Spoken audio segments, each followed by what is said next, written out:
And I realized that I am the only human in this world that is stuck with JoJo Siwa. Everybody else at some point in their life either goes home, thinks about someone else or something else, or changes something, or retires. I don't ever get to do that.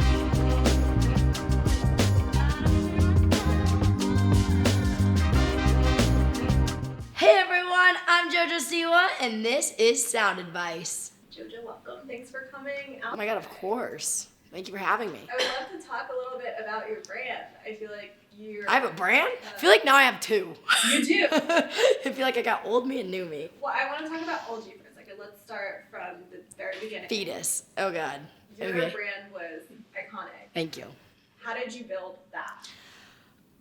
Great question. Honestly, I feel like I built my brand based off of genuinely who I was at the time. And I realized sort of what worked, and then I kept running with that. You know what I mean? And what worked and what sold was the rainbows and the unicorns and the bows and the slime and the sparkles, and everything was true. Everything was true to myself. The only thing that wasn't was my love for candy. I never really loved candy as much as people thought I did. But that was the only thing that I sold or made myself believe that wasn't actually true. But everything else was so genuine down to my core that it became easy for me to run. And this year, I feel like you have made a full almost 180. You're evolving. Your Totally. career is shifting. How did you go about kind of the direction in which your brand is now changing when you approach a rebrand? Like, what are some things that you can do? The thing for me is I have always just wanted to entertain, and I always wanted to do what I always want to do. It's not even a wanted. I still do want to do what I think people are going to turn their head at, maybe cock their head at, maybe be like, what the is she doing? You know what I mean? I've always wanted that to be, that is my brand. You know what I mean? My brand, people think, okay, this is a better way to explain it. People think that my brand was pink and rainbow and sparkles, and now my brand is bad girl and scary makeup and humping the air. But really, my brand has always just been to entertain and to figure out what works, what's gonna sell, and to run with it. And I think that I am just someone that is unafraid of making art and being an artist, and it's what I've always wanted to do, who I've always wanted to be. And so now that I finally, I guess, get that chance to, and I have that platform to, I mean, I'm like a little kid on the diving board on the deep end of the pool. Like, let's just go. Let's just jump off. You don't even think twice. You know what I mean? Growing up in the spotlight, how did you manage the pressures that came with it early on? Honestly, I didn't realize them. I didn't realize how different my childhood was while I was in my childhood. I didn't realize it till now. I look at 14 or 15-year-olds and I'm like, whoa. I look at 16-year-olds and I'm like, that's how old I was on Dream the Tour. That's how old I was when I was in charge of 60 people on a world tour. Like, that's crazy to me. Even now looking at 18-year-olds, I'm like, wow, I was you 2 years ago. And I think about what I did, and it does genuinely blow my mind a bit. And even now, I mean, I'm not living a normal 20-year-old's life. I definitely have my quirks of my life, but I think I'm kind of lucky because it is all that I know. I have a lot of friends in the industry, and a lot of them, you know, gained fame very quickly and overnight at an old enough age to comprehend what's happening. But for me, you know, I was 9. It's been a very slow growth and a very steady growth. You know, I've never necessarily peaked or spiked and then came down from it. Whereas I think a lot of people get that very quick overnight success. Charli D'Amelio is a phenomenal example. She was 15 years old, lived her whole life. Then all of a sudden overnight, she was the biggest thing in the world. And for a 15-year-old, that's really hard to figure out then how to deal with and navigate. But for me, I mean, it was kind of all that I know. Is there anything you wish you knew when you first started? Oh my God, there's so much that I wish I knew when I first started, of course. I mean, back when I was 9, you barely know anything. You know, I only knew what I learned for 8 years, and I was a smart kid, but you only can know so much at 9. And yeah, just the life experiences that I've had that would there would be not one specific message that I would say to 9-year-old me or any 9-year-old besides, like, just enjoy it. Like, slow down, enjoy it, realize you're 9, realize you're 10, realize you're 12, realize you're 11. Like, just realize you're young and it's okay. You started your career on Dance Moms. Looking back, how do you feel like that experience shaped you as a person, but also a performer? Honestly, I accredit pretty much all of my personality to Dance Moms. I think it really shaped my ability to learn how to stand up for myself, learn how to stand up for what's right, learn how to fight for what I want, fight for what's right, fight for others, stand up for others, stand up for what's right. It taught me how to take anything that you need to, you know what I mean? It taught me how to sink or swim. It taught me a lot.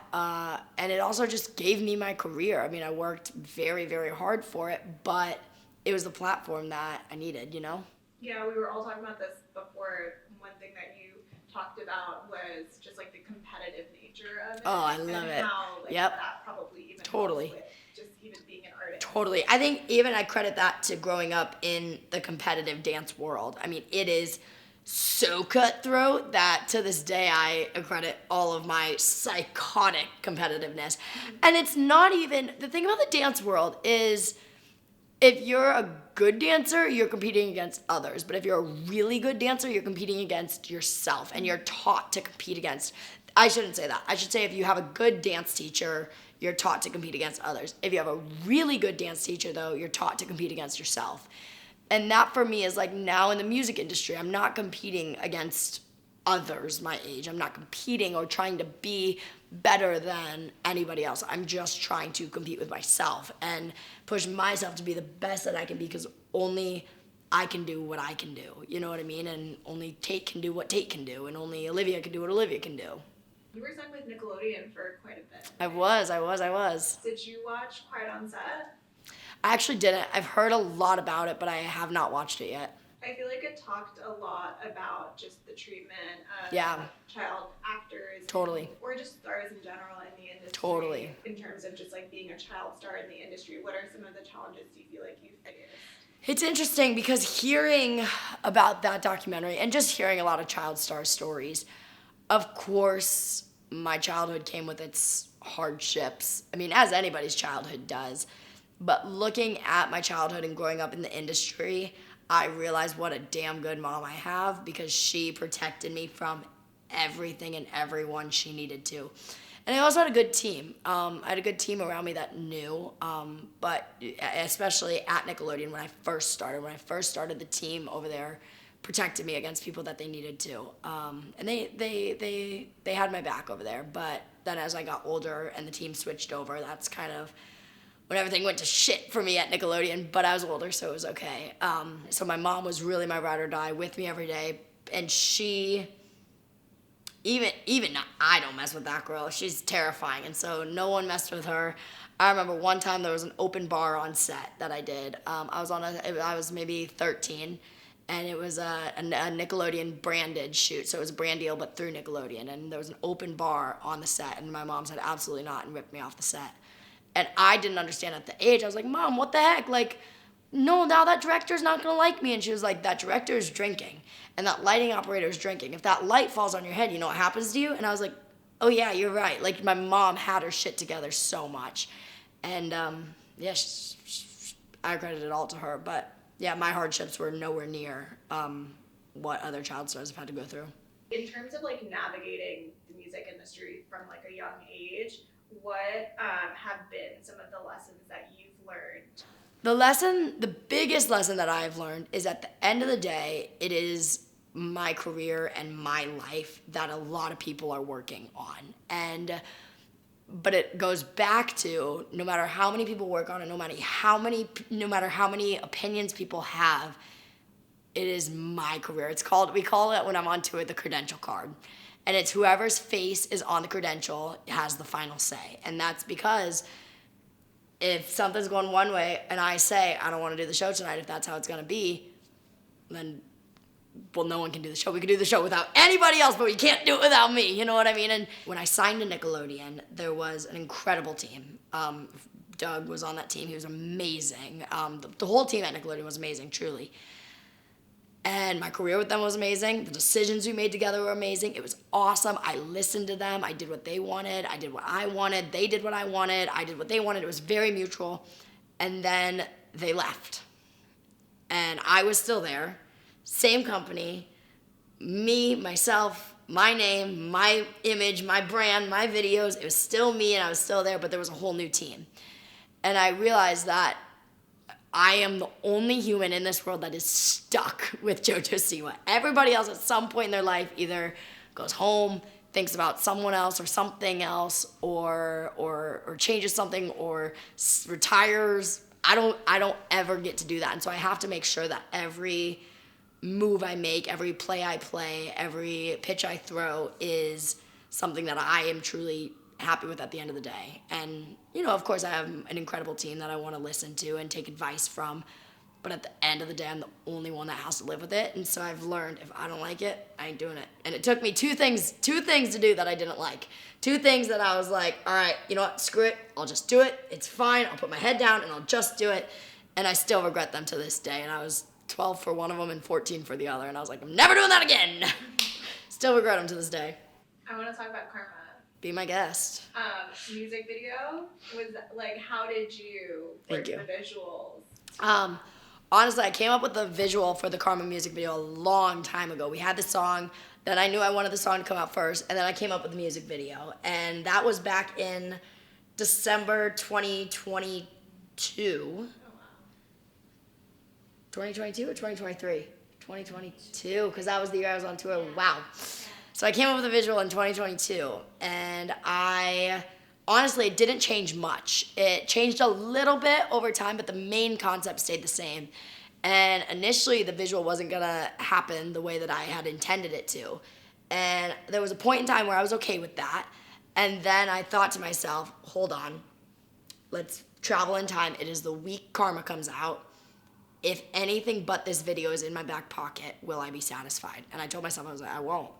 And so that's where it went back to. At the end of the day, it is me that I cannot escape from. It is only me. The inside of my body has to stay with the outside of my body. There's no skinning myself at this point in time. How do you feel about like your younger fan base and trying to maintain them with your new image and bring them along with you while also exploring new audiences? It was really important to me that, because at the end of the day, I love little kids. The world knows I cannot wait to have children. Literally take me to the sperm bank tomorrow.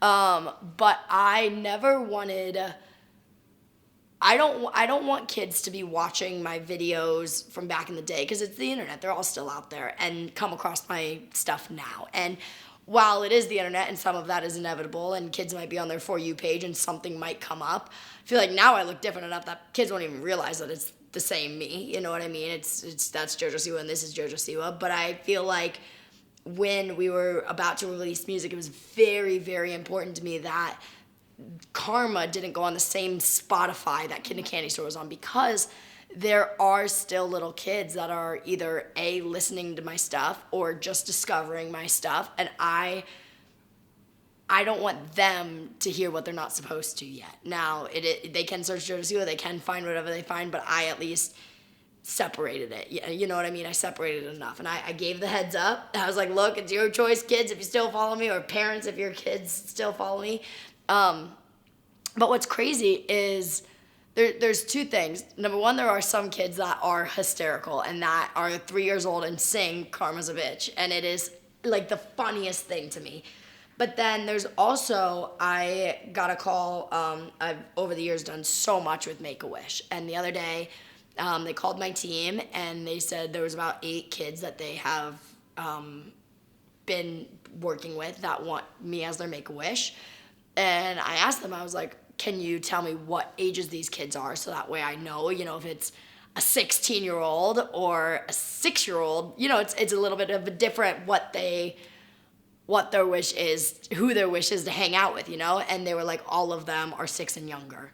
And I was like, okay, we are gonna put a bow in our hair, we are gonna go and we're gonna hang out, and we're gonna go get ice cream, and we're gonna make slime together, and we're gonna have a great day, because, especially in that situation, like, I want those kids to feel extra special and extra good. And meet the JoJo that they want to meet. You know what I mean? Even though at this point now, doing that, I would be playing a character. It's for kids. Like, I want to...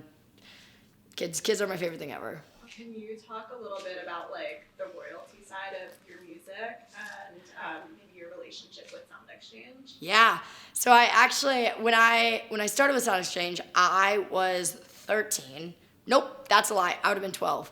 So I was very young. I didn't understand how a lot of things worked. I didn't understand royalties. I didn't understand credits. I didn't understand any of that. But somehow, without also understanding it, my mom figured it out like no other. This is where my mom really comes into play. She is an incredible, this is not the right word, but we're gonna call her a figure-outer. She's great at figuring things out, and she passed that trait down to me for sure. I've just figure it out. You can figure it out. And my mom found SoundExchange, and she did it. She, with my first song, Boomerang, got it hooked up. And I will tell you, she gets so confused on a lot of things, but somehow she is able to figure out SoundExchange, and I gotta give it to her. She does her big one. She keeps it clean. She keeps it simple. One of my biggest things in this world is just keep everything legal. Keep it legal. I don't care how we gotta do it. Just keep it legal, because I don't want anyone to say anything. And yeah. I love that. Yeah. We love your mom. Oh, she's the best. You recently talked to SiriusXM about wanting like a genre of gay pop. Can you expand a bit on that and like what you wanted to see? Honestly, I think there are a lot of gay icons who have been releasing music for years. I mean, this goes back to Elton John's first song that he ever wrote. You know what I mean? Or ever put out, I guess, whether he wrote it or not. These artists deserve a home. They deserve a Grammy for best gay pop artist, for best gay pop record, they deserve a home. And I feel like right now we're kind of the way that the LGBTQ community, you know, it's tough. Like you are your little own community, but we need some like real recognition, not to be a subcategory of pop, but to be our own category. When you came out publicly, I feel like that was a big moment. I came out?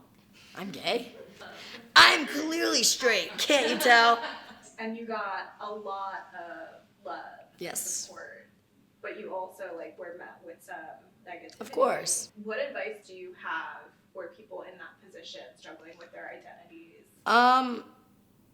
Honestly, the struggle never goes away, but you do get used to it, and it does get better, not easier, but better, and it's so worth it. You know what I mean? It's like waking up in the morning. You know how sometimes you have those days where you just can't get out of bed, but then eventually you do anyways?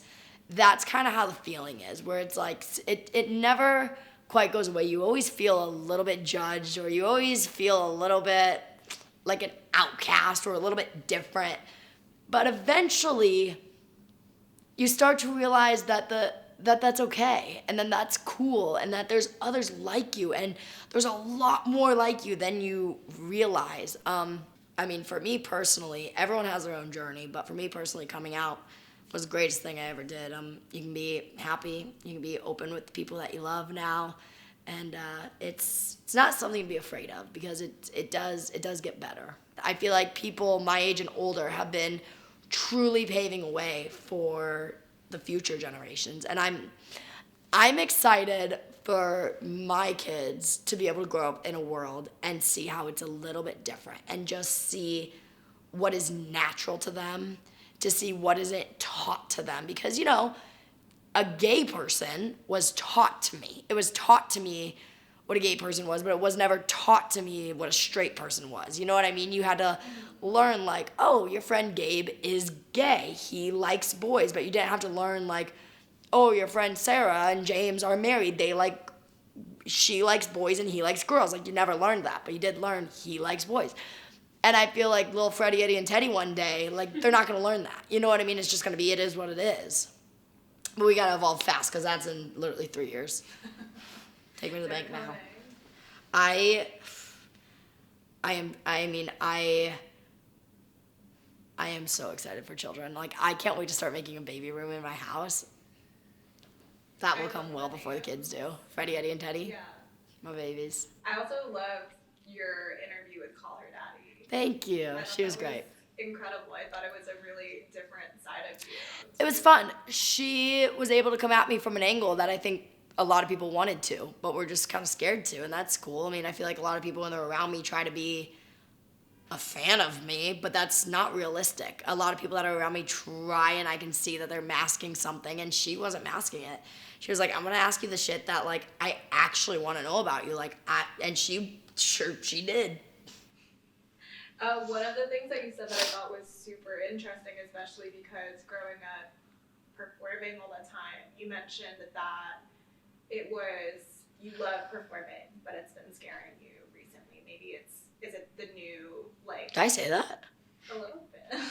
Yeah, maybe it was related to singing. I think it was like when you were talking about fuck that. Yeah, no, I don't sing anymore. Nope. I mean, people forget I am a 20-year-old girl. Yeah. Like, I am going to think shit about myself and feel a certain way and change my mind in 2 seconds. God, ask me what I want for dinner and I cannot tell you, but then I'm eating one meal and I decide that I want a different one, and then I'm, you know what I mean? Like, there's like 3 things that I'm mentally like dead set on in my life right now, and that is, I can't talk about one of them, and then another one is my career that I love, and then another one is Freddie, Eddie, and Teddy. Those are the only things that are solid. I fucking love performing. That's the only reason why I'm in this career, so that way I can perform.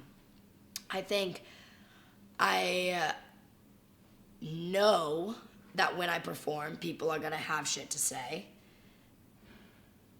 and I love that. Someone asked me today if Elton John called Karma bad, what would you think? And I would be like, I literally wouldn't even hear what he said. I would hear Elton John called Karma something fucking sick. Like, I wouldn't care if he said anything about it. He ain't talking about anyone else's song. He's talking about mine. You know what I mean? Like, that's my mentality on things. But Elton would never. Elton's a good guy. You have this, like, super positive outlook, I think, on life. Yeah. The industry. Totally. How do you... do that? Yeah. No, especially with, like, you know, being in the spotlight. I saw, it's in the Wicked trailer. Somebody was telling Glinda to Elphaba in the trailer, she was like, how does Elphaba not care that people are talking about her and making fun of her? And Glinda said, she does, she just doesn't show it. And I think that's something that I saw that, and that I think everyone can relate to a little bit. But that hit me like a ton of bricks, because I was like, that's what I've been feeling. You know what I mean? And Gwen Stefani said this quote where she said, everyone has their shit, mine's just really public. And I was like, that's what I'm feeling. I've learned that no matter how I'm feeling, I have the power to make others feel a certain way. And I have had a lot of people come to me and say that my confidence is better because of you, or the way that you aren't insecure about anything made me not insecure about anything. And all I can think to myself is, oh my God, I looked in the mirror an hour ago and was so insecure about every single thing that I saw, but because of what I shared publicly, you're not insecure about anything, because you look at me and think like, oh, if she can do it, I can do it. You know what I mean? And that to me means so much, that somehow, I mean, I was gifted the ability to make other people feel that way. And I don't know, I think I've really learned you do get one life, and I go in phases, of course. I mean, there's some phases of my life where I'm like, man, I feel great, and then I'm like, man, I feel so gross, I feel so bad about myself, and then I bleed in 2 days, and then I'm like, I feel great again. You know what I mean? It's like, it's just the circle of life, and we all only get one of these lives, and you just gotta have fun with it, and you just gotta think happy thoughts, fake it till you make it, and know that it's okay. You know what I mean? I think a lot of times people don't feel okay to be sad or be mad or be hurt, and that's like whenever someone comes to me, I'm like, the first thing that I try to do before I try to fix someone's problem is validate their problem. Because that's what I need. I need, if I'm feeling tired, somebody to say, oh, come on, you're fine. I don't need that yet. I need somebody to say, you know what, you've been going. You have every fucking right to be tired. But you don't get to sleep right now, so let's find it. You know what I mean? Like, so I've learned that, like, that helps a lot of people.